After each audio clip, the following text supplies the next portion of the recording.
যুক্তরাষ্ট্রের সঙ্গে ঐতিহাসিক বাণিজ্য চুক্তি সফলভাবে সম্পন্ন করার জন্য বাংলাদেশের ট্যারিফ আলোচক দলকে আন্তরিক অভিনন্দন জানিয়েছে অন্তর্বর্তী সরকারের প্রধান উপদেষ্টা অধ্যাপক ড মোহাম্মদ ইউনূস।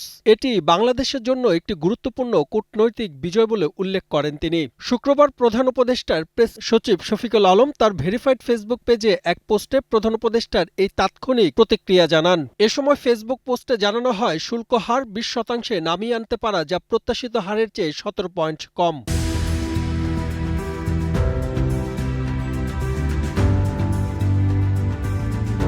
এটি বাংলাদেশের আলোচক দলের অসাধারণ কৌশলগত দক্ষতা ও দেশের অর্থনৈতিক স্বার্থ রক্ষায় অটুট প্রতিশ্রুতির একটি উজ্জ্বল প্রমাণ বলে উল্লেখ করেন প্রধান উপদেষ্টা। গত ফেব্রুয়ারি থেকে তারা নিরলসভাবে কাজ করে গেছেন এবং শুল্ক অশুল্ক জাতীয় নিরাপত্তা সংক্রান্ত জটিল আলোচনার মধ্য দিয়ে অত্যন্ত সফলভাবে এগিয়ে গেছেন বলেও প্রধান উপদেষ্টা তার প্রতিক্রিয়া জানান।